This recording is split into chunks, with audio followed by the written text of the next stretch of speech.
hexaídro versus acetato para trembolona. Você acredita que os efeitos colaterais são muito maiores quando o éster da trembolona é lenta?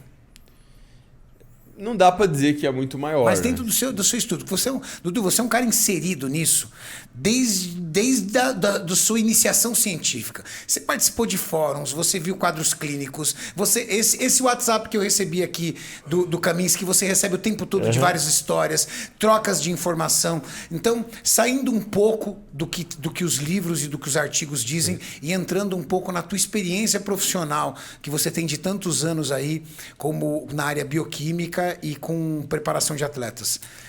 Até onde você acha que você consegue amenizar os efeitos colaterais de uma trembolona? Eu acho que não vai ter diferenças expressivas entre colateral, porque na verdade você está usando a mesma substância, que é a trembolona. O colateral vem dela.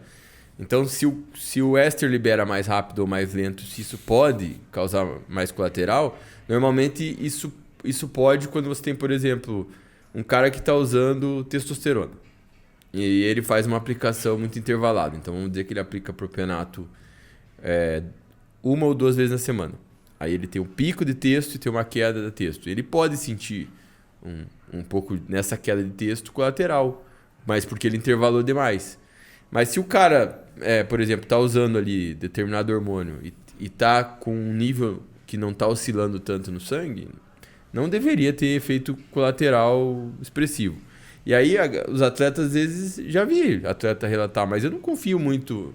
Eu sempre olho assim, eu sempre olho porque o atleta diz, mas eu olho com um olhar crítico, sabendo que ele está fazendo uma análise sem ter um conhecimento, muitas vezes, abrangente, né? Então, assim, uma coisa é eu perguntar para você sobre a tua percepção em relação ao hormônio.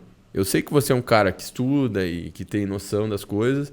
Outra é eu pegar ali para um cara que só não é estuda atleta. Nada e para ele tal hormônio faz isso, esse faz isso, esse faz isso. Eu confio muito mais na tua percepção do que na dele.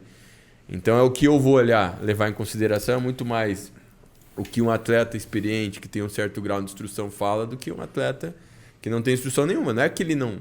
que o que ele está falando às vezes não tem valor, mas tem um valor muito menor justamente porque a análise dele é muito enviesada, né? Enviesada. Quando você tem pouco conhecimento, é normal que você atribua muitos efeitos a coisas que você acredita que possam influenciar, mas é porque muitas vezes te falta conhecimento para ter uma visão mais abrangente, né? Perfeito. Então, acho que o éster é difícil, realmente. Então, podemos dizer, em resumo, que as pessoas supervalorizam demais o éster. Sim, com certeza. E não entendem que o princípio ativo é quem vai mandar no jogo. Exatamente. O princípio... Agora, claro, né, Renato?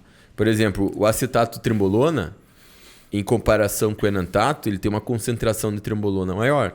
Porque o éster ele ocupa um espaço ali na molécula. A gente está falando isso a nível de peso molecular. Então se você pegar 100 mg de acetato, você tem ali umas 83 mg de trembo.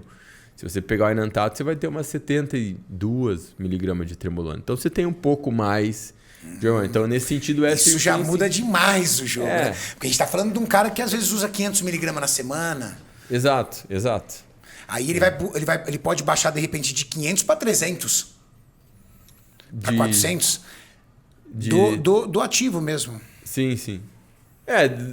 Os que mais influenciam, assim, se for pegar, por exemplo, o decanoato, ele tem 65% de concentração, né?